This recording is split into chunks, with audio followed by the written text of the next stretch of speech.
Guys स्वागत है आपका मेरे इस कंप्यूटर हार्डवेयर वाले प्लेलिस्ट के एक और नए वीडियो में।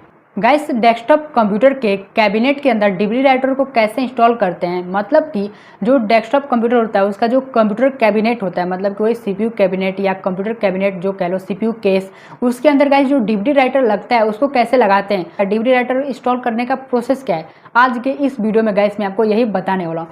तो गाइस मेरा नाम है आयुष्मान और वीडियो को गाइस स्टार्ट करते हैं। गाइस डेस्कटॉप कंप्यूटर में डीवीडी राइटर को लगाना बहुत ही आसान है, लेकिन गाइस उससे पहले ये बात करते हैं कि ये जो डीवीडी राइटर है ये लगता कहाँ पर है। तो गाइस जो डीवीडी राइटर है ये ना कैबिनेट में लगता है। ये जो आप देख रहे हो ना मेटल का जो है गाइस, इसको बोलते हैं कंप्यूटर कैबिनेट या फिर कंप्यूटर केस या सीपीयू कैबिनेट भी कह सकते हो।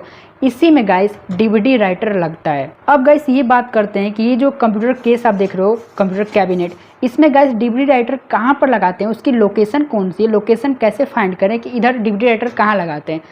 तो गाइस इसके लिए आपको बहुत ही सिंपल से स्टेप करना पड़ेगा। वो ये है कि आप गाइस ये जो देख रहे हो ना ये मदरबोर्ड है, इसको गाइस मदरबोर्ड बोलते हैं। तो ज़्यादातर जो गाइस कैबिनेट में चांसेस होता है वो यही होता है जो मैं आपको बताने वाला हूँ कि मदरबोर्ड के अपोजिट साइड, यहाँ पर मदरबोर्ड लगा हुआ है और इसके अपोजिट साइड इधर इस साइड डीवीडी राइटर लगाने का जगह होता है। और गाइस इसका जो दूसरा स्टेप वो ये है कि आपका जो कैबिनेट है उसके सामने यानी कि फ्रंट साइड देखो, सामने वाला जो पैनल है वहाँ पर कहाँ पर आपको खाली जगह देखने को मिलता है। तो गाइस जाहिर सी बात है मेरा जो सामने वाला जो पैनल है इसका खाली जगह यहाँ पर देखने को मिलता है। ये जो देख रहे हो खाली जगह यहाँ पर है। तो गाइस इस तरीके से आप पता कर सकते हो, यहाँ पर मैंने आपको 2 स्टेप बता दिए, इस तरीके से आप पता कर सकते हो कि आपका जो डीवीडी राइटर है वो कहाँ पर लगेगा। अब गाइस ये बात करते हैं कि डीवीडी राइटर को इंस्टॉल कैसे करते हैं, लेकिन गाइस उससे पहले मैं आपको कुछ चीज़ें बता दूं। ये जो देख रहे हो ये डीवीडी राइटर है और इसका ये जो पीछे वाला हिस्सा देख रहे हो गाइस, इसका ये जो पीछे वाला हिस्सा देख रहे हो गाइस, यहाँ पर आपको 2 चीज़ें देखने को मिल रही होंगी। यहाँ पर देखो ये लंबा सा एल दिख रहा है आपको और यहाँ पर एक छोटा सा एल दिख रहा है। ये जो आपको लंबा सा एल दिख रहा है ना, इसमें लगेगा एसएमपीएस से वायर आके जिसका नाम है साटा पावर केबल, इसमें लगेगा लंबे वाले में। और ये जो छोटा सा एल देख रहे हो इसमें लगेगा मदरबोर्ड से एक वायर आता है जिसका नाम है साटा डाटा केबल, इसमें पावर केबल, इसमें डाटा केबल। तो ये मैं आपको पहले ही बता दिया हूँ क्योंकि जब वहाँ पर मैं सेट करूँगा ना उसके बाद जब वहाँ पर बताऊँगा तो ज़्यादा ही प्रॉब्लम होगा।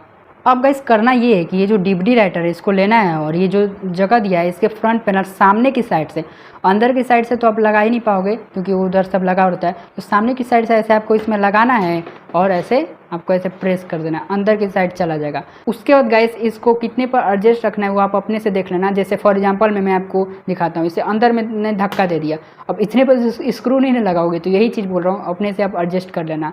तो सामने की तरफ यहाँ पर जो एक स्क्रू लगाने का ऑप्शन दिया गया है इसमें आपको स्क्रू लगा देना है। उसके बाद इसके अपोजिट साइड भी गाइस इसका स्क्रू लगाने का ऑप्शन दिया रहता है। देखो एक साइड ये देख लिया और उसका इसका अपोजिट साइड में आपको दिखाता हूँ। देखो ये देखो इधर भी स्क्रू लगाने का ऑप्शन दिया गया है, यहाँ भी स्क्रू लगाने का ऑप्शन है।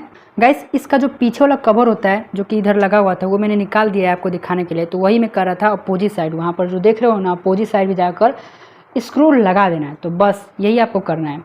और गाइस इसी के साथ आप एक और वार्निंग और डिस्क्लेमर याद रखना, ये जो साटा केबल आप ये जो देख रहे हो ना, ये कोई जो साटा केबल होते हैं ना उनमें क्या होता है ना कि ये ऊपर की तरफ क्लिप लगा रहता है। ये क्लिप जैसे यहाँ पर देखो बिल्कुल क्लिप लोप नहीं है, बहुत ही सिंपल है, ले जाकर बस लगा देना है जैसा कि मैंने आपको दिखाया कि बस ले जाकर आपको इंसर्ट कर देना है, बस बात खत्म। लेकिन कुछ जो साटा डाटा केबल होते हैं उनमें ऐसा क्लिप लगा रहता है, उन क्लिप को आपको प्रेस करके नहीं, उन क्लिप को आपको दाब के और अंदर लगाना रहता है। गाइस अभी मैंने आपको ये तो बता दिया कि साटा डाटा केबल कैसा दिखता है और उसको लगाने से पहले किन बातों का आपको ध्यान रखना है। अभी आपने जो देखा वो मैं आपको बताया।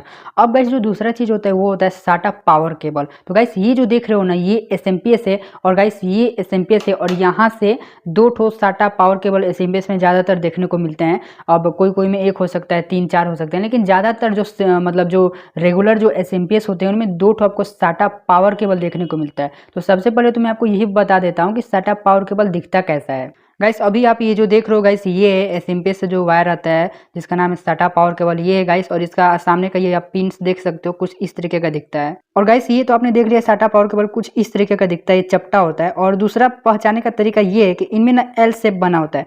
ऐसे जो ये देख रहे हो ना, ऐसे देखो, ऐसे करके ऐसे गया, देखो एल की तरह ऐसे गया ऐसे। तो ये 2 तरीके हैं, पहला तो ये चपटा होता है ये, और दूसरा तरीका कि उनके सामने ये एल शेप बना होता है। गाइस डीवीडी राइटर में जहाँ पर छोटा वाला एल बना था वहाँ पर गाइस साटा डाटा केबल लगता है। तो ऐसे आपको साटा डाटा केबल पकड़ना है और ऐसे ले जाकर लगा देना है। उसके बाद गाइस आप पावर केबल के बारे में बात करते हैं, मतलब कि वही साटा पावर केबल। तो सटा पावर केबल को भी ऐसे पकड़ना है और उसका जो प्लेस दिया हुआ है लगाने का वहाँ पर ले जाकर ऐसे आपको उसमें फंसा देना है। इस तरीके से गाइस आप डीवीडी राइटर को कंप्यूटर कैबिनेट के अंदर इंस्टॉल कर सकते हो। बाकी गाइस आपको वीडियो पसंद है तो वीडियो को एक लाइक जरूर कर देना, साथ ही मेरे चैनल पर नया हो तो चैनल को सब्सक्राइब करके बेल आइकन को भी जरूर दबा देना। इस वीडियो में गाइस इतना ही, मैं मिलता हूँ आपसे हमेशा की तरह नेक्स्ट वीडियो में।